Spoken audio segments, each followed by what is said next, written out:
Mota. Het is een lepel, afgemaakt van een koeienhoorn.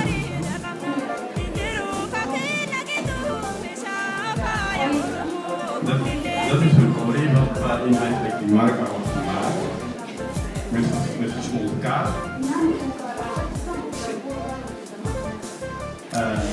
Het eten daar die gemaakt is, wordt van het volkomen vlaar gemaakt.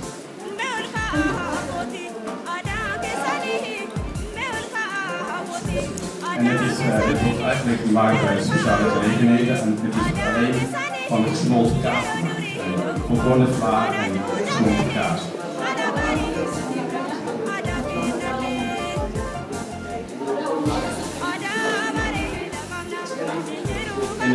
In het aromocultuur, een typische aromo, is het eigenlijk Megera. En dat wordt ook gemaakt van een verkoolde vla en een gesmolten kaas.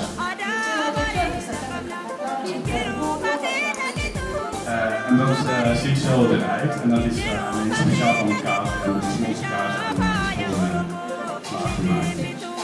En dat kunt u ook straks misschien, mogen ze dan ook proeven? Dat moet ik misschien straks proeven.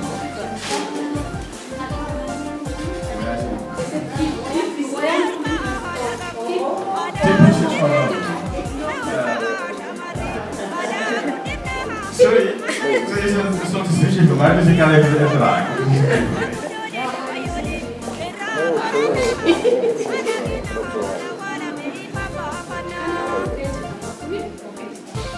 Die bovenkant is een bouquet. Een vrouw, wanneer ze naar een speciale gelegenheid gaat en op een trouwfeest. Met deze belangrijk. En de jurkje eigenlijk is een keta. Moeilijk om uit te spreken. Tamam.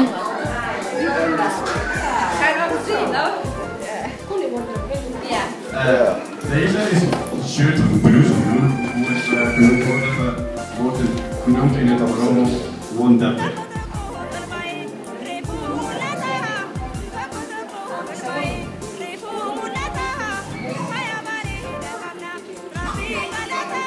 Dit kraantje hoort erbij en dat is vrouwen vooral als wanneer ze gaan trouwen of gaan naar een trouwfeest gaan.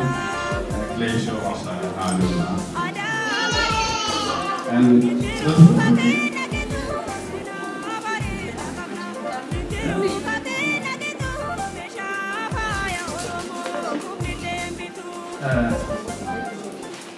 dat is eigenlijk een uniform voor vrouwen die naar een sociale gelegenheid gaan en een trouwfeest. En dat was het. Nog meer vragen? Dat is dagelijkse kleding en dat is feestkleding.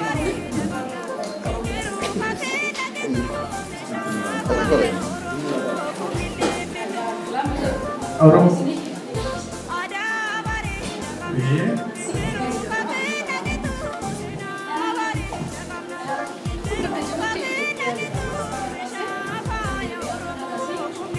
Dat is Ethiopië en de omliggende landen, Somalië, Eritrea en dan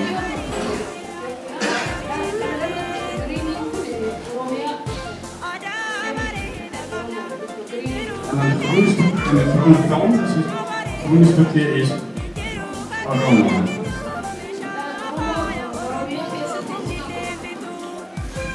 In Oromo heb je ongeveer 11 provincies, als wij hier in Nederland bijvoorbeeld.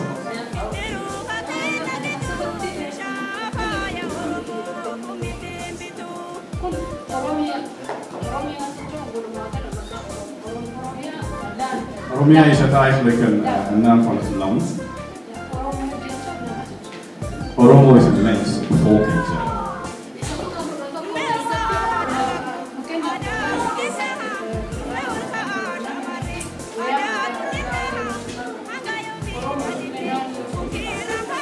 Die alle 11 Oromo-provincies in Oromia hebben verschillende speciale kleding.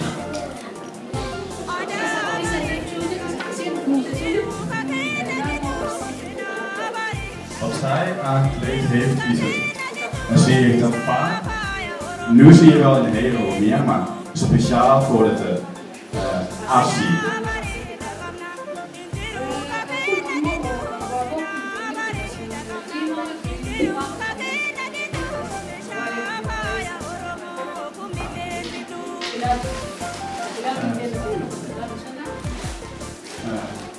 Wat zij aan heeft, die rood, groen en rood, is het eigenlijk een vlag.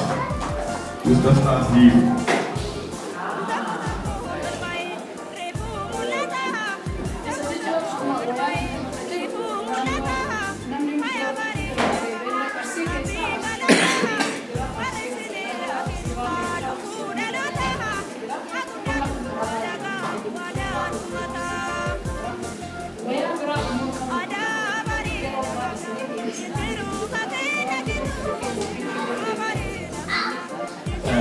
Assi is ook heel groot, bijvoorbeeld in de regio Utrecht, Amersfoort, Utrecht en Huiten, noem maar op in de omgeving. Dus ze dragen ook verschillende kledingen. En wij hebben helaas niet alle kledingen van de hele 11 provincies. Wij hebben voor vandaag al niet. En misschien in de toekomst proberen we om alle kledingen van alle 11 provincies te maken.